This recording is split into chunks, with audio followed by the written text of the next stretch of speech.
Agora vamos para os exemplos de como se calcula razão de uma PG. Vamos voltar lá naquela primeira parte. Bom, nós sabemos que uma PG, sempre a sua razão é multiplicado, uma constante que se multiplica. Qual é a fórmula para se calcular a razão de PG? Olha aquele primeiro exemplo. Nós já vimos que a razão é 2. Mas se eu fosse calcular essa razão usando a fórmula, está no seu escrito aí, no seu conteúdo escrito que eu passei.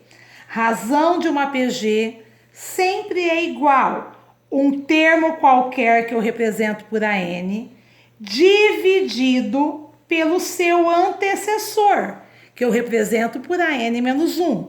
Então, esse traço aqui, ó, não se esqueça que é uma divisão. Eu tenho que fazer uma divisão entre termos de uma sequência numérica, quando ela é uma PG, para se calcular a razão. Veja na prática. Razão dessa PG. Se eu escolher o segundo termo, A2, dividido pelo seu antecessor. Qual é o antecessor de A2? O A1. Se eu fizer a conta assim, vai dar o mesmo valor se eu tivesse escolhido o quarto termo, A4, dividido pelo terceiro termo, A3, que é o antecessor de A4. Sim, a mesma razão calculada assim será aqui, porque é a razão de uma mesma PG. Então vamos lá. Quem é o A2? 4. Seu antecessor, primeiro termo, 2. 4 dividido por 2 dá 2. Aqui, nós já vimos isso. Se eu tivesse pego o quarto termo, 16, dividido pelo terceiro termo, que vale 8, 16 dividido por 8 também dá 2, ou seja, a mesma razão. Em qualquer lugar que você calcular a razão dividindo um termo pelo seu antecessor dentro de uma PG, isso vai dar certo.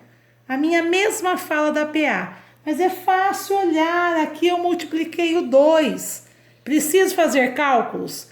A fórmula é importante porque também em PG nós podemos ter razão negativa, nós podemos ter razão fracionária e são em casos mais difíceis que a nossa fórmula vai nos auxiliar. Vamos dar uma olhadinha então nos exemplos que está resolvido no seu conteúdo que foi passado. Eu coloquei aí exemplo 2. Olha a PG que eu coloquei. 4, 8, 16, 32. Calcular a razão é escolher um termo qualquer e dividir esse termo pelo seu antecessor. Quero pegar o quarto termo, 32. Dividir pelo seu antecessor, que é o terceiro termo, que vale 16. 32 dividido por 16 dá 2. A razão dessa PG é 2. Poderia ter feito isso com o primeiro e o segundo termo?